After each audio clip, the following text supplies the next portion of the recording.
여러분 손을 이렇게 한번 펴보세요. 손에 굳은 살이 있으세요? 없으세요? 여기 한번 보세요. 굳은 살 있으세요? 여성분의 목소리 뭐에 굳은 살이 더 계셨어요? 어디 우리 이수정 원사님은 호미질 하시느라고 반매 여기 꽃밭 이렇게 하시느라고. 여러분 우리가 손에 굳은 살이 박히신 분들이 있을 겁니다. 여러분 근데 굳은 살은 부끄러운 거예요? 안 부끄러운 거예요? 안 부끄러운 겁니다. 전혀 그렇습니다. 그렇죠? 예. 성실하게 살아온 우리 삶의 훈장이지요. 굳은 살이 있다라는 건요, 내가 반복적으로 그 일을 계속 꾸준하게 해왔습니다라는 그 증거라는 거죠. 예. 그런데 이 굳은 살의 특징이 한 가지 있어요. 예. 굳은 살을 찌르면 아파요, 안 아파요? 안 아파요. 물론 이렇게 훅 하면 아프죠. 살짝 굳은 살을 찌르면 안 아파요. 그렇죠. 예. 굳은 살은 이렇게 쿡 찔러도 안 아프고요. 거기에 바늘이 찔려도 안 아파요. 그게 굳은 살이에요. 그래서 굳은 살을 우리의 삶의 훈장이라고 이야기를 합니다. 들어보셨죠? 예. 굳은 살 우리의 삶의 훈장이에요. 그런데 여러분, 우리의 손에 굳은 살은 그런데 마음의 굳은 살은 어떨까요? 마음의 굳은 살도 훈장일까요? 그렇죠. 예, 대답 감사합니다. 네. 마음의 굳은 살은 훈장이 아니에요, 여러분. 마음의 굳은 살은 뭐예요? 병이에요, 병. 내 마음도 전혀 알지 못하고 다른 사람의 마음도 알지 못하는 그 마음의 굳은 살은 병이더라는 거죠. 여러분 예수님 처음 믿을 때 혹시 생각이 나시나요? 처음 믿었을 때 예수님을 모셔드리고 영접하고 정말 그 감격에 벅찰 때 여러분 설교 한마디에도 눈물이 펑펑 나고 말씀 가운데 은혜가 있는 그 말씀이면 정말 그 성경 한 구절에 밤잠을 설치며 기뻐하고 감사하고 설레었던 그 모습이 우리가 신앙생활을 처음 했을 때 예수님을 처음 만났을 때 그러한 모습이더라는 거죠. 그런데 그 모습이 어떻게 돼요? 1년, 2년, 10년, 20년, 30년 이렇게 지나니까 여러분 어떠세요? 같은 말씀을 들어도 아무렇지도 않아요. 예. 요즘에 얼굴 평가를 뭐라 그래요? 얼평 이러죠. 얼평. 설교 평가를 뭐래요? 설평. 10년, 20년 지나니까 설평을 하더라는 거예요. 설교가 이랬다더라. 설교가 내 마음에 들었다더라. 안 들었다더라. 이러던 거죠. 예. 근데 여기서 더 나가더라는 거예요. 뭐예요? 죄를 지었는데도 아무렇지도 않아요. 죄를 지었는데도 아무렇지도 않고 내 마음은 평안해 라고 이야기하며 찔리더라는 거예요. 그리고 우리는 스스로 뭐라고 해요? 아, 신앙이 이제 원숙해졌어 라고 스스로를 속이더라는 거예요. 신앙이 이제 얼마큼 자라서 그런 거야 라고 스스로를 속이더라라는 거죠. 오늘 구원의 여정 6번째 시간을 함께 나누려고 합니다. 오늘 설교 제목이 마음에 찔려 이르되 라고 있습니다. 마음에 찔려 이르되. 뭐에 대한 설교 같으세요? 회개에 대한 이야기예요. 오늘은 구원과 구원 이후에 따라오는 회개에 대한 이야기를 함께 하려고 합니다. 오순절 성령이 임하신 날입니다. 오순절이죠. 성령이 임하신 그날입니다. 베드로가 예루살렘에 모인 무리들 앞에서 설교를 하기 시작합니다. 그런데 여러분 이 오순절 날에 예루살렘에 모인 사람들이 어떤 사람들이었냐면 50일 전에 50일 전에 빌라도 법정의 앞마당에서 목이 터져라고 외치던 사람들이 또 설교를 들으러 왔어요. 뭐라고 외치던 사람들이냐면 50일 전에 예수를 십자가에 못 박으세요. 예수를 십자가에 못 박아야 우리 민족이 삽니다 라고 외치던 사람들이 이제는 그 베드로의 설교를 들으러 그 자리에 이렇게 모여 있는 거예요. 그래서 베드로가 이야기합니다. 베드로는 알았던 거죠. 그 사람들이 이 사람이었구나. 이 사람들이 그 사람이구나 라는 것을 알아서 베드로는 직접 이야기합니다. 뭐라고 이야기하는지 36절 말씀 같이 한번 읽겠습니다. 36절 같이 읽습니다. 그런즉 이스라엘 온 집은 확실히 알지니 너희가 십자가에 못 박은 이 예수를 하나님이 주와 그리스도가 되게 하셨는. 다시 한번 읽겠습니다. 그런즉 이스라엘 온 집은 확실히 알지니 너희가 십자가에 못 박은 이 예수를 하나님이 주와 그리스도가 되게 하셨느니라. 아멘. 예수님을 십자가에 못 박으세요, 못 박으세요 라고 이야기했던 사람들을 향하여 베드로는 돌려 말하지 않아요. 베드로는 그 이스라엘 사람들을 손가락으로 정확히 가리키며 이야기합니다. 그 예수님의 피가 여러분의 손에 묻어 있습니다. 여러분으로 이 죄악으로 말미암아 예수님께서 십자가에 달리셨습니다. 여러분의 그 죄악으로 말미암아 그 예수님의 피가 여러분의 손에 묻어 있습니다. 만약에 여러분 2000년이 지난 지금 베드로가 이 자리에서 설교한다면, 서 있다면 뭐라고 이야기할까요? 똑같이 이야기하지 않을까요? 예수님의 피가 여러분의 손에 있습니다. 여러분의 죄악으로 말미암아, 여러분의 범죄함으로 말미암아 예수님께서 십자가에 달리셨어요. 그 예수님께서 우리를 구원하기 위해서, 그 죄에서 구원하기 위해서 십자가에 달리셨습니다 라고 이야기할 겁니다. 아니, 무슨 대단한 죄를 지었길래 그러나요? 여러분 한번 돌아봤으면 좋겠어요. 혹시 여러분 어제 어떻게 보내셨어요? 혹시나 어제 형제, 자매, 이웃, 동료의 흉을 보며 하루를 보내지 않으셨나요? 그 집 며느리가 어떻다더라, 그 집 자녀들은 어떻다더라, 얼평하고 삶의 평가하면서 삶의 태도들 또 소유들을 평가하며 다른 사람들의 허물을 신나게 씹으면서, 턱관절이 너무 튼튼해졌잖아요. 신나게 씹으며 하루를 보내지 않으셨나요? 혹시 자녀와 손주들의 성공을 위해서는요, 여기저기 다닙니다. 시도 때도 없이 다니고 밤낮 없이 다니고 어디든 쫓아다닙니다. 그런데 그 이름을 들고 하나님의 전으로 한 번도 나오지 않고, 그 이름을 들고 예배에 참석하지도 않은 채 그렇게 여기저기 쫓아다니는 것에만 분주한 채 하루를 보내고 계시지는 않느냐라는 겁니다. 혹시나 몇 년째, 아니 몇십 년째 교회에서 마주치면 얼굴 돌리는 사람이 여전히 있지 않느냐라는 거예요. 그 사람 마주보면 인사도 하지 않고, 그 사람 마주하면 설마 혹시나 마주칠까 멀리 돌아가는 그러한 사람들이 여전히 있지는 않느냐라는 겁니다. 용서했다라고 말은 해요. 아, 나 용서했어요. 예수님의 이름으로 용서했어요. 그런데 여전히 마음 깊은 곳에서는 그들을 심판대 위에 올려놓고 내가 심판자가 돼서 그들을 그렇게 이야기하고 있지 않느냐라는 겁니다. 여러분, 방금 말씀드린 게 그냥 감상인가요? 그냥 감정인가요? 사람들 다 그렇게 해요. 그래서요. 그게 죄가 아닌가요? 사람들이 다 그렇게도 해도 죄는 죄입니다. 그 죄의 결과이고 죄의 열매라는 것을 우리는 잊어서는 안 된다라는 거예요. 이것이 바로 우리가 져야 할 십자가라는 겁니다. 여러분, 우리는 망치도 들고 있지 않아요. 우리는요, 우리 손에는 뭣도 없어요. 그럼에도 불구하고 우리의 말과 우리의 삶의 행실과 우리의 마음으로 여전히 예수 그리스도를 십자가에 못 박는 일을 우리가 지금도 하고 있더라라는 겁니다. 베드로가 이야기했습니다. 예수를 너희가 못 박았어. 돌려 말하지 않았습니다. 그렇게 말했을 때 그 손가락은요, 2000년 전에 모인 그 이스라엘 백성 무리뿐만이 아니고 지금 오늘 이 자리 저와 우리를 향하여도 그 손가락을 펼치고 있다는 사실을 기억하시기를 바랍니다. 다 그렇게 해요. 아니요, 그것도 죄입니다. 모든 사람이 다 할지라도 그것도 죄라는 것을 기억하셔야 합니다. 그때 그 무리들이 이렇게 반응을 합니다. 37절의 말씀이에요. 같이 한번 읽겠습니다.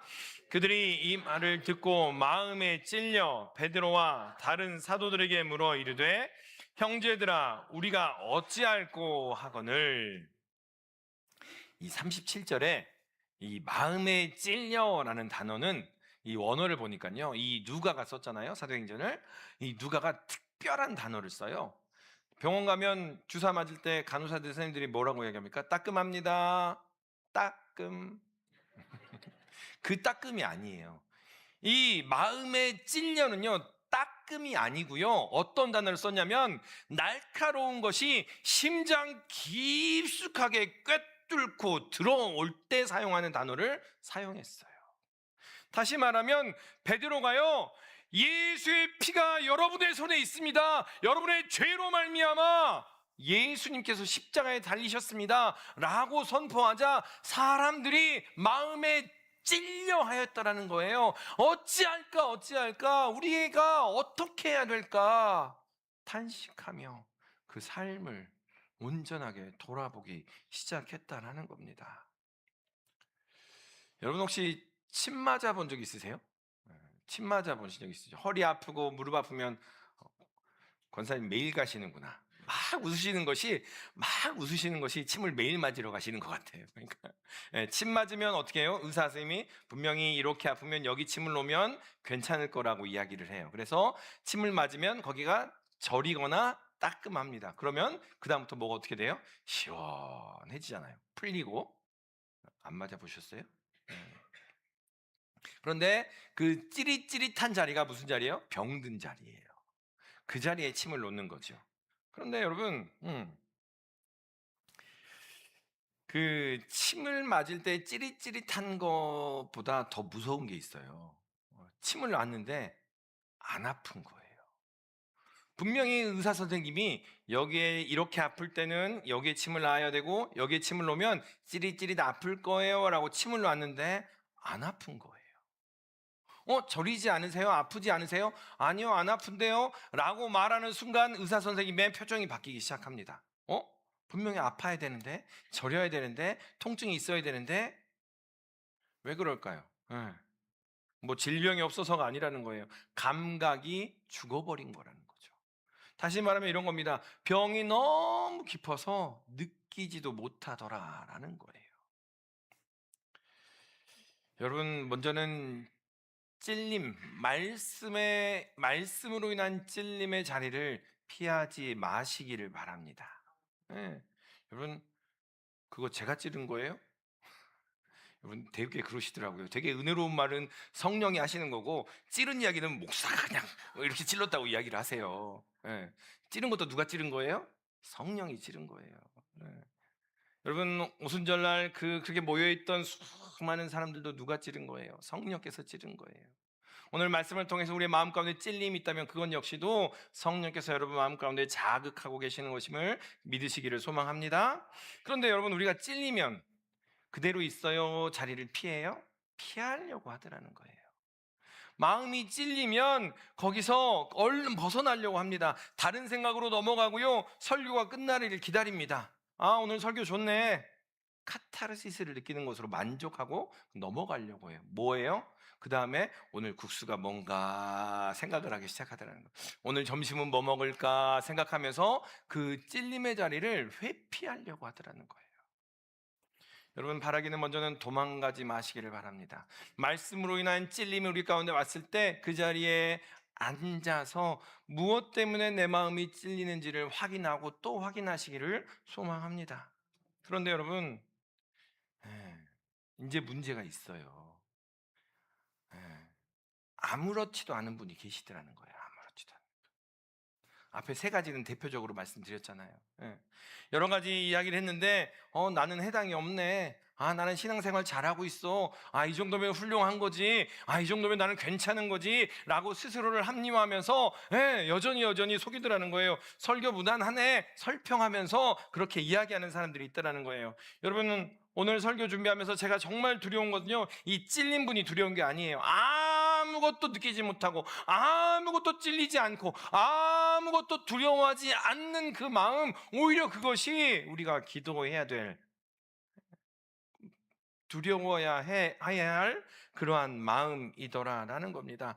하나님의 아들을 못 박은 그러한 죄가 우리의 눈앞에 여전히 제시되었고 그러한 죄악이 여전히 우리 앞에 드러나고 있음에도 불구하고 아무런 느낌이 없다면, 아무런 찔림이 없다면, 아무런 감각이 없다면 그 죄악이 이미 너무 깊어서 느끼지 못하는 것은 아닌가, 우리가 기도하고 또 기도해야 하더라라는 겁니다. 그래서 이 찔린 사람들, 성경에 찔린 사람들이 부르짖습니다. 형제들아 우리가 어찌할꼬? 라고 부르짖더라는 거예요. 형제들아, 그 깊숙이 찔림 받고 그 찔림 받은 자리에서 이렇게 외칩니다. 형제들아 우리가 어떻게 해야 될까? 그러자 베드로가 답을 합니다. 우리 38절의 말씀 같이 한번 읽어보겠습니다. 베드로가 이르되 너희가 회개하여 각각 예수 그리스도의 이름으로 세례를 받고 죄 사함을 받으라. 그리하면 성령의 선물을 받으리니. 아멘. 제일 먼저 뭐가 나와요? 회개하라. 회개하라. 회개하시기를 소망합니다. 네. 그런데 여러분, 우리가 평생 동안 오해한 게 하나가 있어요. 순서가 오해한 게 하나가 있는데 이걸 바로잡아야 될 것 같아요. 많은 분들이 이렇게 생각을 하십니다. 내가 회개를 해야 그 값으로 하나님이 나를 구원해 주셔라고 생각을 하더라는 거예요. 내가 이렇게 진심으로 회개하고 고백하고 자백하고 그래야만이 하나님께서 나에게 구원을 주실 거야 라고 생각하는 분이 있더라는 거예요. 회개가 먼저이고 그 회개로 말미암아 구원이 우리에게 임하는 거야 라고, 구원이 나중이야 라고 생각하는 분들이 계시더라는 거예요. 그런데 여러분, 아니라는 거죠.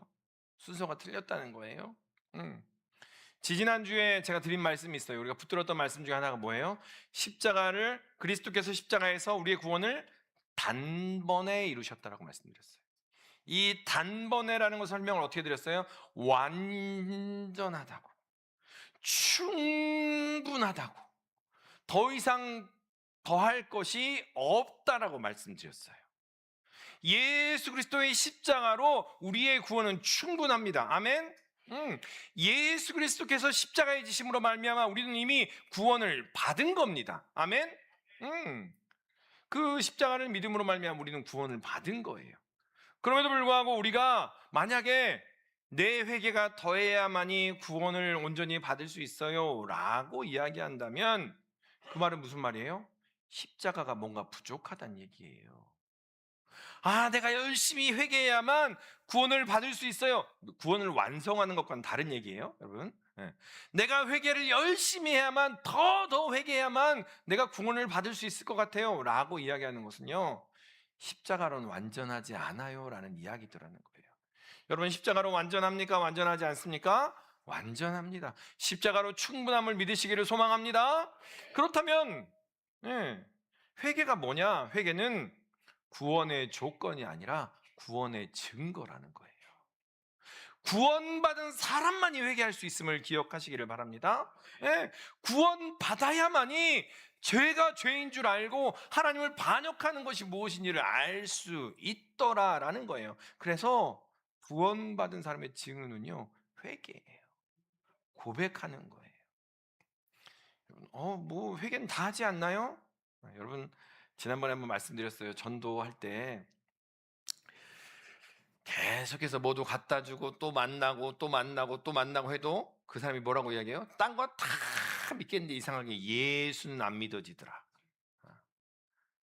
여러분, 예수 믿는 게 그냥 믿어지는 게 아니더라는 거예요.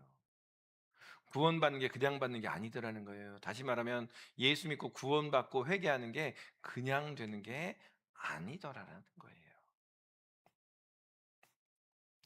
여러분, 갓난아기 한번 보세요. 갓난아기 이렇게 태어나면 제일 먼저 뭐 합니까? 의사 선생님이 딱 태어나면 이렇게 때려요? 손가락, 발가락 있는지 확인하고 그 다음에 애가 잘 우는지를 확인하잖아요. 그죠? 예. 근데 애가 딱 태어나면 울어야 정상인 거죠. 그죠? 왜냐면은 그 양수 속에 있다가 폐로 호흡을 해야 되니까 울어야 된대요. 그래야 애가 정상인 거죠. 그런데 이제 애가 딱 태어났어요. 애가 딱 태어났는데 안 울면 어떻게 돼요?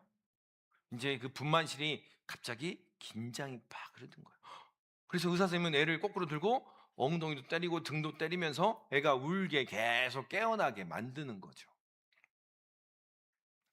울음이 터질 때까지 그 분만실이요, 온통 숨을 멈춥니다. 왜냐하면 울지 않는 생명, 애가 태어났는데 울지 않아요. 그 사태는요, 비상사태거든요.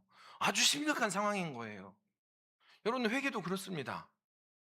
회개가 구원의 값이 아니라고 말씀드리니까 그러면 회개 없이 살아도 되는군요 라고 생각하는 분들이 계세요.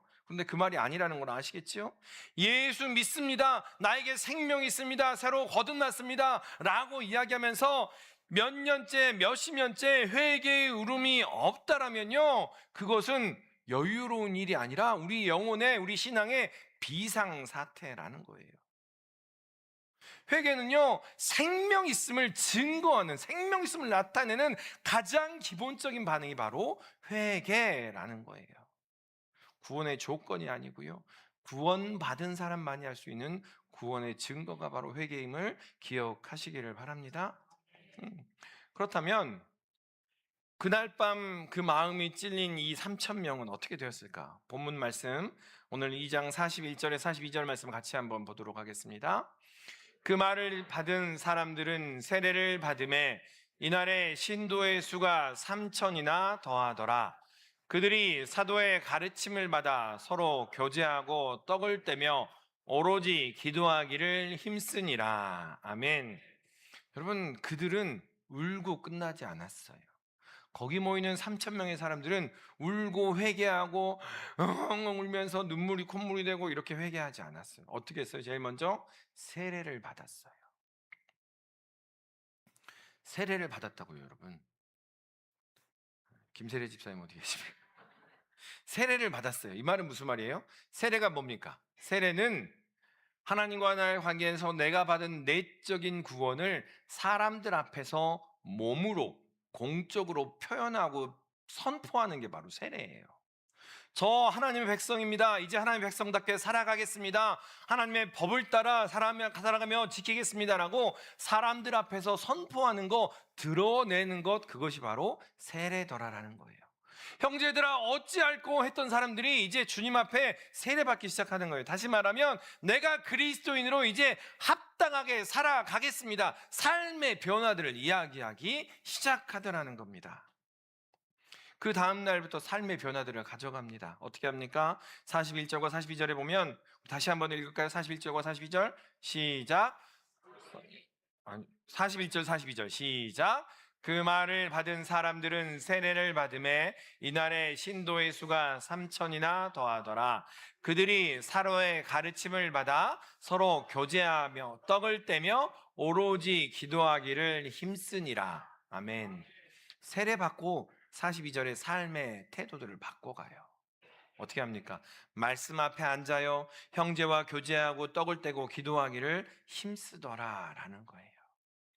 여러분, 분명한 것은 이겁니다. 회개는 뭘로 시작해요? 입에서부터 시작해요. 사실은 그렇죠.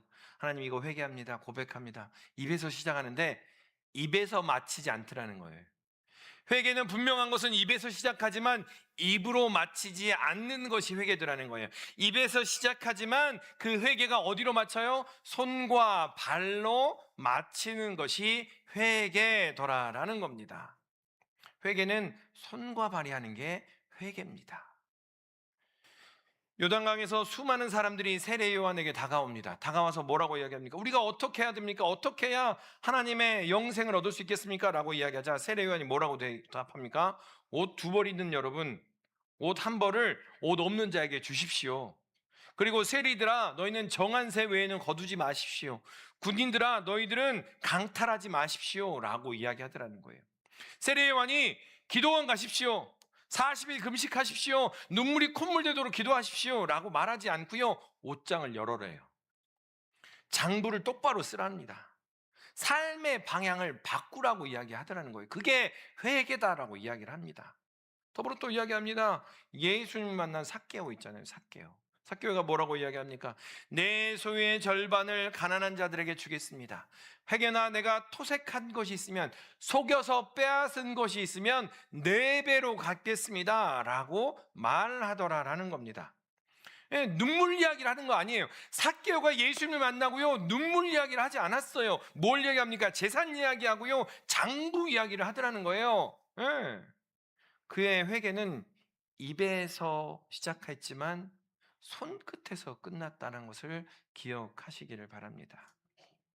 나 같은 죄인 살리신 주의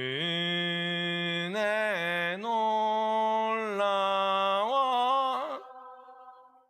이 찬양을 지은 사람이 누구예요? 예. 그 찬양 지은 다음에 이 찬양을 지은 사람이 존 뉴턴이라는 사람이에요. 이 사람은 어떤 사람이었냐면 아프리카로 가서 멀쩡히 잘 살고 있는 흑인들을 막 잡아가지고 노예로 파는 노예 상인이었어요. 잔혹하기 그지없는 노예 상인이었던 이 존 뉴턴이라는 사람이 또 여지없이 아프리카에 가서 흑인들을 잡아다가 팔려고 할 때 폭풍 가운데 주님을 만나요. 주님을 만나 마음의 찔림을 받은 후에 그 일생을 뭘 위해서 보냈냐면요, 노예 제도를 철폐하기 위해서, 노예 제도를 없애기 위해서 일생을 바칩니다. 의회와 싸우고요, 의회 가서 이야기하고 계속 그 일생을 노예 제도를 없애기 위해서 노예 상인이었던 이 존 뉴턴은 그 삶을 바치며 살아갑니다. 여러분 기억했으면 좋겠습니다. 끊어야 할 것이 있으면 끊는 것이 회개입니다. 아멘. 찾아가 사과할 사람이 있다면 찾아가는 것이 회개라는 것입니다. 눈물은 흘렸어요. 눈물은 흘리고 눈물 콧물 흘리며 다 이야기했는데 손과 발이 그대로라면 그것은 아직 회개가 아니더라라는 겁니다. 감상이더라는 거예요. 감동일 뿐이더라라는 겁니다. 감동은요, 예배당을 떠나는 순간 증발해 버립니다. 오늘 김용 목사가 소리 지르면서 그래 오늘 좀 들만했어. 그거는요 감동이에요. 예배당 나가는 순간 다 사라져요. 예. 나가는 순간 어우 더워 하는 순간 설교 내용 다 사라진다니까요. 예. 감동 그렇게 사라져요. 그런데 회개는요, 회개는 어떻게 됩니까? 집으로 함께 걸어가더라는 거예요. 여러분의 손과 발과 함께 걸어가는 것이 회개라는 것을 기억하시기를 바랍니다. 마지막으로 한 사람 말씀드리고 말씀을 마치겠습니다. 사도행전 24장에 보면 그 벨릭스라는 총독이 나옵니다. 벨릭스라는 총독, 로마 총독이 나오는데 사도 바울이 그 사람과 이야기를 해요. 뭔 얘기를 하냐면 의에 대해서, 절대에 대해서, 장차 오는 심판에 대해서 막 이야기를 합니다. 그렇게 이야기하자 성경이 이렇게 기록을 하고 있어요. 벨릭스가 두려워하여라고 얘기해요. 벨릭스가 사도 바울의 이야기를 듣자 두려워했대요. 떨었대요. 찔렸다는 거예요. 이게 쿡 찔렸는데 마음이 흔들린 거죠. 그런데 벨릭스가 뭐라고 말하냐면, 그 찔린 이후에 벨릭스가 뭐라고 말하냐면, 지금은 가라. 내가 틈이 있으면 너를 부르리라. 지금은 가, 사도 바울. 내가 틈이 있으면 다시 너를 불러서 다시 이야기를 들을게. 라고 이야기를 하더라는 거예요. 그리고 성경을 보니까 여러 번 더 불러요. 여러 번 사도 바울을 불러서 더 이야기를 하더라라는 거예요. 그런데 여러분, 성경 어디에도 로마 총독 벨릭스가 하나님의 사람이 되었습니다. 기록이 없어요. 성경 어디에도 벨릭스가 예수님을 믿었습니다. 기록이 없어요. 처음 그날의 그 떨림과 찔림은 다시 오지 않더라라는 거예요. 여러분 찔림을 미루면 어떻게 되는지 아시죠? 처음에는 요만한 항생제 먹어요. 그런데 그게 안 듣기 시작해요. 그러면 어떻게 됩니까? 더 센 거, 더 센 거, 더 센 거. 처음 찔릴 때 돌이키지 않으면요, 다음에는 덜 찔려요. 덜 찔리는데도 또 돌이키지 않으면 더 덜 찔려요. 찔림이 언젠가 계속 되겠지? 아니요. 언젠가부터는요, 안 찔려요. 언젠가부터는 안 찔리더라고요. 언젠가부터는 찔리지도 않은 채 내 마음에 굳은 살이 배겨서 무엇을 이야기해도 전혀 와닿지 않는 그러한 일들이 일어나게 되더라라는 겁니다. 여러분 기억했으면 합니다. 성령의 찔림에는 유효기간이 있어요. 다음에 할게요. 다음은 회개의 언어가 아니에요. 우리는 종종 생각을 합니다. 이중표 목사님이 별세의 신학을 이야기했어요. 앞으로 몇 년간 우리가 살아갈 거라고 생각을 합니까? 아니요. 당장 주님이 부르시면 당장이라도 갈 수 있는 존재가 우리예요. 그런데 다음이 어디 있어요? 다음은 회개의 언어가 아니라는 거예요, 여러분. 언젠가는 오겠지요. 언젠가는 구원 받겠지요. 언젠가는 예수의 이름을 듣겠지요. 아니요. 언제요, 언제? 라고 성경은 우리에게 외칩니다. 성경은 거듭 우리에게 말합니다. 오늘. 회개의 언어는 단 한마디예요. 오늘을 이야기합니다. 히브리서 3장 15절의 말씀을 같이 한번 읽어보겠습니다. 히브리서 3장 15절입니다. 성경에 일러스되 오늘 너희가 그의 음성을 듣거든 경노하시게 하던 것 같이 너희 마음을 완고하게 하지 말라 하였으니, 오늘 너희가 그의 음성을 듣거든 너희의 마음을 완고하게 하지 말라라고 이야기합니다. 오늘 우리는 몰라요. 예배당 문 밖에 나가면 어떤 일이 일어날지 아무도 몰라요. 그런데 다음을 기약하자고요. 다음에 언제, 다음에 알겠지요, 다음에 믿겠지요. 애가 타 죽겠어요. 애가 타 죽겠어요. 오늘 끊어야 할 것이 있습니까? 오늘 걸어야 할 전화가 있습니까? 오늘 찾아가 미안합니다 라고 해야 할 얼굴이 있습니까? 오늘 내가 하나님 앞에 꺼내 놓아야 할 그러한 죄악이 있습니까? 그렇다면 그것이 바로 찔림입니다. 성령께서 여러분의 마음을 짚고 계심을 기억하시기를 바랍니다. 혹시나 두려우십니까? 회개하면 벌 받을 것 같아서, 혹시나 들춰내면 감당이 안 될 것 같아서 미루고 계시지는 않으십니까? 여러분 기억했으면 합니다. 회개는요, 매 맞으러 가는 게 아니에요, 여러분. 구원받은 우리가 회개하는 겁니다. 값은 이미 치러졌습니다. 문은 이미 열려 있습니다. 회개는요, 그 열린 문을 향해 들어서는 첫 발걸음임을 기억하시기를 바랍니다. 과연 그러한가? 라는 하나님의 나라의 구원의 역사를 온전하게 맛보기 위해서 죄의 끈을 끊어버리는 것, 그것이 바로 회개라는 것을 기억하시기를 바랍니다. 그날 그 3,000명을 받으신 예수님의 그 품이 우리를 향하여 팔을 벌리고 기다리고 계십니다. 오늘 함께 주님께 고백함으로 말미암아, 회개함으로 말미암아 주님의 품 안에서 평안하게 쉬고 안식하는 우리 모든 믿음의 식구들 되시기를 주님의 이름으로 축원합니다. 기도하겠습니다.